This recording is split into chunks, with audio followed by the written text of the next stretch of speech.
guys, how's it going? I thought I'd make this video today to take a different approach about me so you guys can know a little bit more about me, but before I get going I'd like to say that this is not a beauty or makeup related video, so if you are here to watch it, please click out. If you want to see what makeup I have on today, I've just got something really simple. Eye flick, contouring, chubby stick, that's it. But like I said, this is a medical illnesses kind of video, stuff that I have. I am really unlucky in the fact I have a lot of medical illnesses.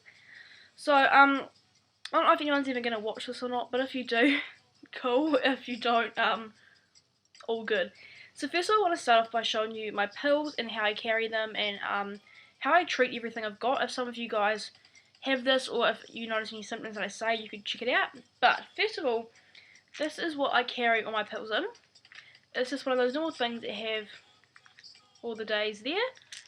So, I've got some allergy pills here. Nothing in Monday, nothing in Tuesday. I try and put it and sort it out into days. I usually just put them all in here and hold it and just grab it as I please. But yeah, that's what it looks like and that's how I carry most of my pills. These are the ones I need on a daily basis. So, in my Friday slot, just there, I have two big pills called metformin, and they come in a big thing like this, and the pills are really big themselves, and I have a massive thing because I take 4 of these pills a day. I'll show you how big they are. That's big for me. So that's all that I have every day, all those 4, and basically that is for a thing called polycystic ovaries. And polycystic ovaries is basically something that you get when you, how do I put it? It's basically, if you couldn't tell, it's in your ovaries. It's when you get cysts on your ovaries, and it can cause really bad weight gain. It can cause you to not be able to lose weight. So I am a bigger girl myself, if you couldn't tell. I've got a humongous bust. I'm not a skinny girl, which I kind of like because it means I'm a bit different. And basically that it comes down to the polycystic ovaries. It can cause depression, excessive hair, which I'm really happy that I don't have, and it can cause skin issues and really, really bad fatigue, which is all the symptoms that I've got. So if you feel like you have any of those, please check it out, because 1 in every 10 women have polycystic ovaries and don't even realise it. It can affect people worse than others, but it got me really bad with fatigue and skin. So moving on to my skin, I'm on a thing called doxycycline. I've actually run out at the moment, so this probably isn't the best time to do the video. But this is what it comes in here, this wee container, and the pills are really, really tiny and they're yellow. And basically that is because I was on Jeanette, which is a combined pill with estrogen in it. I was on that for my skin, and it was putting me at really bad migraine risk, and I was getting migraines. So what they've done is they've taken me off that and put me on doxycycline, and it's really, really helped. I used to get really bad acne, really bad skin, and now it's completely cleared it up, so I'm really, really happy with that. And so I did mention that I was on the pill, the combined pill, which has symptoms of weight gain. It can cause depression as well, and it can cause underactive thyroids, which is to do with weight as well, and it caused me really bad migraines. And the migraines, I would take stuff like Voltaren. This is like a migraine preventer, so if you get migraines, do this. If you feel a migraine coming on, do that. It really helps. I've got another thing here called, if I can find it, I'll show you. Oh, what the hell? Oh, here it is. Sorry. This is called Sumatriptan, and this says take 1 tablet on the onset of a migraine. So basically this is another thing that sort of prevents it. So when I feel a migraine coming on, I take this, and this is prescribed. And if you take Maxigesic for your migraines, this is really similar to Maxigesic, except for you've got to go to a doctor to get it. So if you find that Maxigesic doesn't quite do it for you, get this one, and it works really, really well. And luckily that now that I'm off the pill, I haven't actually had a migraine. So I'm off the combined pill, and I'm on another little pill called Noriday. So basically, it's this wee pill here in Saturday. They're really, really tiny, so you could easily dry swallow them, and it's called Noriday the 28-day pill. and it says to take 1 tablet at the same time at each day. Now this is pure birth control, so this has got no estrogen, nothing that mucks around with your hormones. It's simply protecting you from getting pregnant. So this is really, really good, but it does muck up your periods quite a bit. So hopefully no guys are watching this too much, but I didn't get a period for ages after I came off Jeanette, but I don't want to get into that too much. But yeah, basically I came off that Jeanette and then went straight on to Noriday, and I haven't had a proper period since. So some would think that's a good thing, but I don't know. I can't imagine it's very healthy for you. So then I would like to say I have got an iron deficiency, and I just take these, and this is called Ferritab. And if you do think you've got an iron deficiency, all you need to do is get a blood test, and a blood test will say whether you need or not you need it. You've got to be anywhere from, I think, 20 to 180. If you are under the 20 mark, you have an iron deficiency, so the blood test will tell you that. And I think I was about 18, 15, so it wasn't bad. Some people can go as low as 7 or 5, and that can cause extreme tiredness. This means you need lots of red meat, but this is pretty much what you need for an iron deficiency. I'm sure there's other pills, but this is just a really simple one with no side effects that everyone can take, which is great. So then I have got some of my creams and my potions, I guess you could say. So this is a nose spray called Beauticort 50. This is a prescribed nose spray.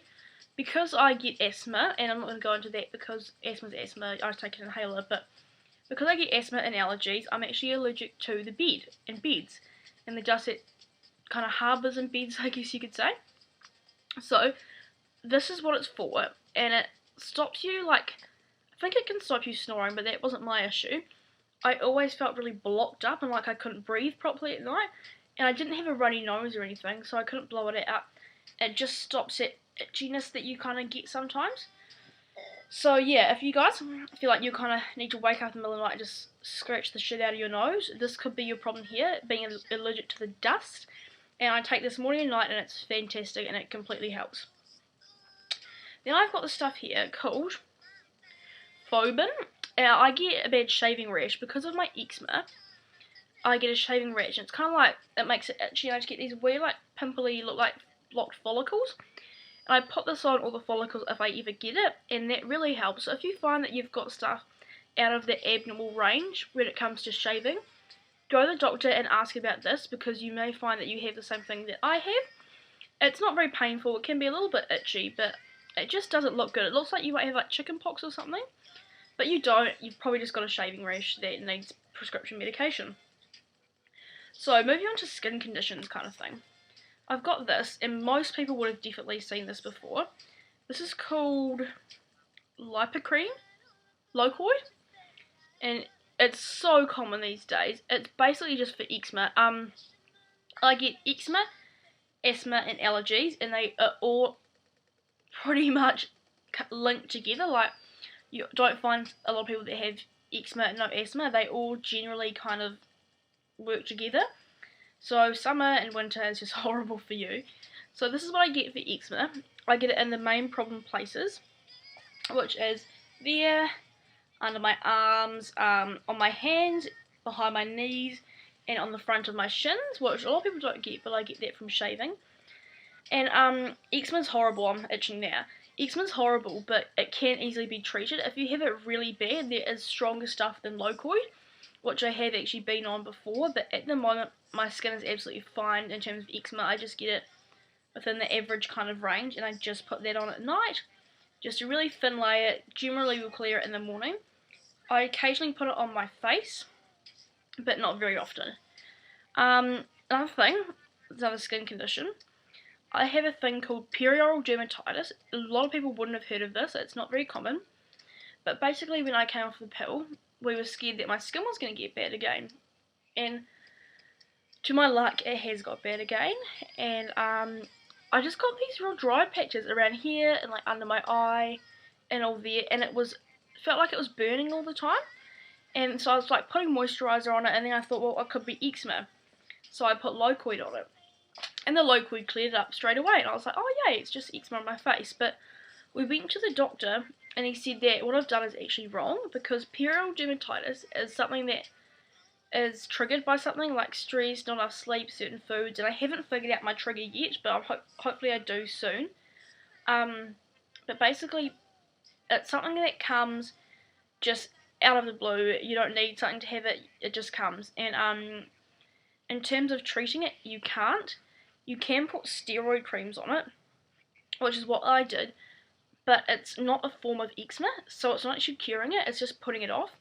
So when you put the steroid cream off it, it's fine, it clears up straight away, but a month later, you'll get it 10 times worse all over your face, rather than just that little bit. And then if you put it all over your face, it will clear, and then it will come back all over your face and down your neck. So it just kind of gets worse and worse the more that you treat it. So you literally, it's the worst thing about it, you literally cannot put anything on it. And it feels horrible, because it's like, you're sitting there and you're sitting there like thinking, oh my god, I've got the worst, driest face, I should moisturise it, but don't, because it's going to make it better, but make it worse in the long run. So it's really, really frustrating. It's what I hate about having it. And then for normal stuff like, I'm allergic to like nickel and earrings and stuff, so I've got my tragus pierced there, and I used to have lots of other piercings, but they all came out because I only just realised I was allergic to the steel that they've been using.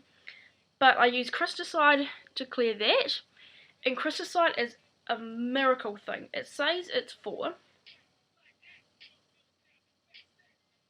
treatment and prevention of minor skin infections such as acne, cuts, scrapes, burns, or school sores.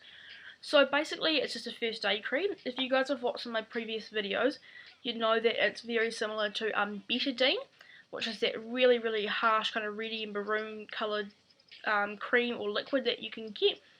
And they are both amazing antiseptics. That one's probably more general, betadine's super strong, and if you're using it on piercings, I would dilute it.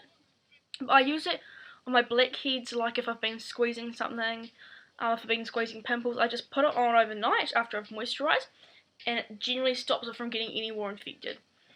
So basically that's all the conditions that I have. I get really bad hay fever and asthma, like I said, but in terms of hay fever, I don't have any pills at the moment because I haven't got it at the moment, thank God. I just use normal hay fever pills, nothing prescribed, which is good. But yeah, you guys can probably tell I have got a lot of bad illnesses, which is really, really hard to deal with because they all kind of go hand in hand, and trying to treat them is really hard, especially polycystic ovaries, because it's really hard to cure and really hard to recognise it. So we're in the process of, at the moment, of probably bumping me up. But I hope you guys enjoyed this video, and subscribe me and like me and comment if you enjoyed it or if you wanted to see anything in particular, and I will talk to you guys later. Bye!